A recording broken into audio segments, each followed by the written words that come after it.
Firman Tuhan yang menjadi renungan kita pada pagi hari ini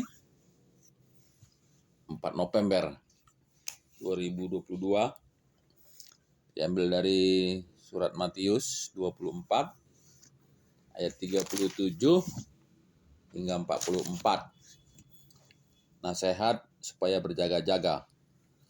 Sebab sebagaimana halnya pada zaman Nuh, demikian pula halnya kelak pada kedatangan Anak Manusia. Sebab sebagaimana mereka pada zaman sebelum air bah itu makan dan minum, kawin dan mengawinkan, sampai kepada hari Nuh masuk ke dalam bahtera, dan mereka tidak tahu akan sesuatu sebelum air bah itu datang dan melenyapkan mereka semua. Demikian pula lah halnya kelak pada kedatangan Anak Manusia. Pada waktu itu, kalau ada 2 orang di ladang, yang seorang akan dibawa dan yang lain akan ditinggalkan. Kalau ada 2 orang perempuan sedang memutar batu kilangan, yang seorang akan dibawa dan yang lain akan ditinggalkan. Karena itu berjaga-jagalah, sebab kamu tidak tahu pada hari mana Tuhanmu datang. Tetapi ketahuilah ini, jika tuan rumah tahu pada waktu mana pada malam hari pencuri akan datang, sudahlah pasti ia berjaga-jaga dan tidak akan membiarkan rumahnya dibongkar. Sebab itu, hendaklah kamu juga siap sedia, karena Anak Manusia datang pada saat yang tidak kamu duga. Surat Matius ini ataupun surat Injil umumnya adalah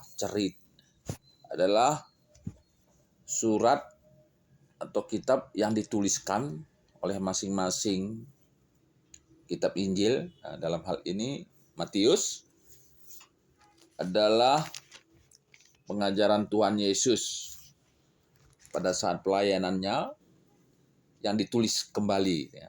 Jadi apa yang disampaikan oleh Yesus pada saat itu didengar oleh Matius, kemudian Matius menulis di dalam buku kitab Matius ini. Nah, bagian perikop ini Yesus bercerita ataupun menyampaikan yang bersifat eskatologi. Eskatologi itu adalah sesuatu peristiwa yang akan datang. Nah, dalam konteks ini adalah kedatangan Yesus yang kedua. Nah, dalam ilmu eskatologi, pada saat yang akan datang, maka Yesus akan menampakkan diri di awang-awang. Apakah itu akhir zaman? Belum. Ya, jadi pada saat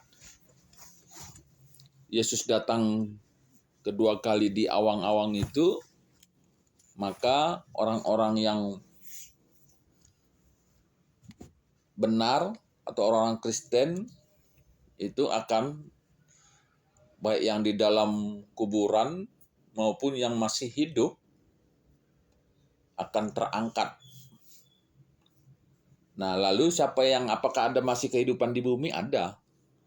Karena yang diangkat itu adalah orang-orang yang benar di hadapan Tuhan. Lalu, apa yang terjadi di dunia? Di dunia masih berlangsung.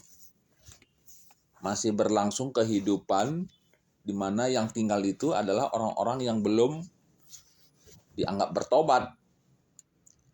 Nah, apa yang terjadi pada zaman itu? Nah, pada zaman itulah yang sebenarnya menurut ilmu eskatologi adalah kerajaan 1000 tahun. Jadi di mana pada saat itu nanti, bukan zaman 1000 tahun ya, zaman di mana iblis itu akan berkuasa, akan menimbulkan pengaruhnya yang luar biasa di bumi. Ya. Dan itu terus akan kekuasaan iblis akan terus menunjukkan kehebatannya. Ya, seperti itu kira-kira. sampai pada titik kritisnya nanti, disitulah Yesus akan membangun kerajaannya. Itu disebut kerajaan 1000 tahun. Nah, menurut ilmu eskatologi itu seperti itu kira-kira, walaupun banyak juga pendeta-pendeta yang memahaminya berbeda. Itu sah-sah saja, karena ini sesuatu yang akan datang. Orang menafsirkan berbagai hal, model, karena peristiwa-peristiwa yang akan datang. Tapi yang pernah saya pelajari, ilmu eskatologi itu seperti itu.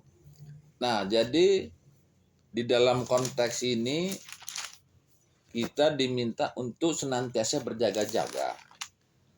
Berjaga-jaga maksudnya di sini adalah bahwa saat itu tidak akan pernah kita menduga, atau dengan kata lain, saat itu terjadi di mana orang tidak menyangka, tidak tahu lah. Sehingga supaya keimanan kita yang sudah percaya Yesus, bahwa pada saat kapanpun itu muncul, kita akan bersama-sama dengan Kristus. Nah, jadi dalam hal ini, marilah kita setiap saat untuk mempersiapkan diri.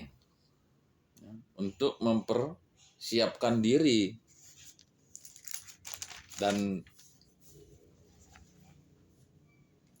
seperti disebutkan, seperti orang ya, seperti tuan rumah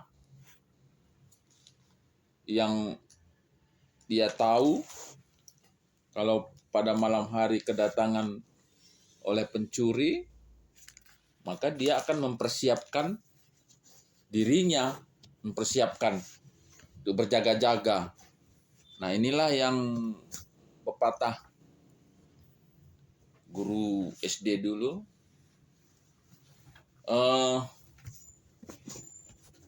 bekerjalah seolah-olah kamu hidup 1000 tahun lagi, gitu ya.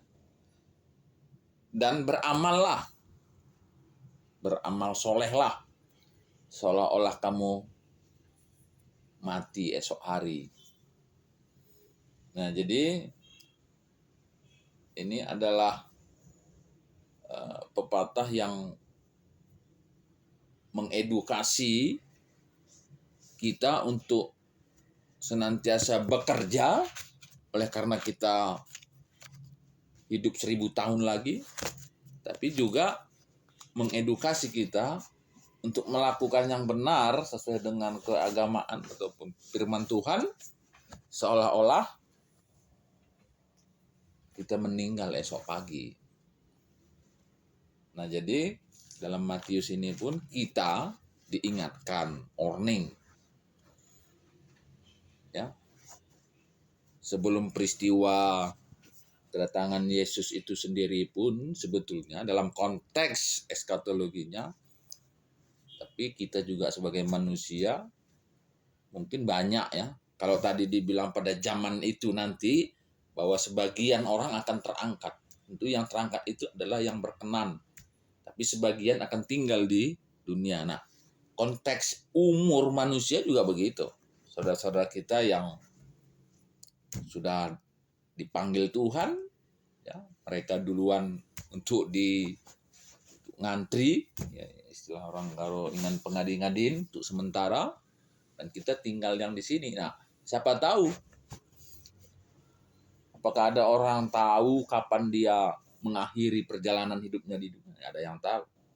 Dan itu juga salah satu bentuk peringatan bagi kita untuk senantiasa mempersiapkan diri kapanpun kita dipanggil, supaya iman kekristenan itu akan membawa kita pada tempat yang layak dan patut sesuai dengan janji Tuhan bagi orang-orang yang percaya. Marilah kita mempersiapkan diri setiap saat ataupun berjaga-jaga kapanpun Yesus datang, ataupun kapanpun. Nah, Yesus datang ini bisa dalam konteks umum, kedatangan Kristus yang kedua, bisa juga dalam konteks khusus, secara personal, pribadi, dipanggil Tuhan. Nah, marilah kita mempersiapkan diri bahwa kita mesti siap tidak siap, mesti siap dalam iman. Amin.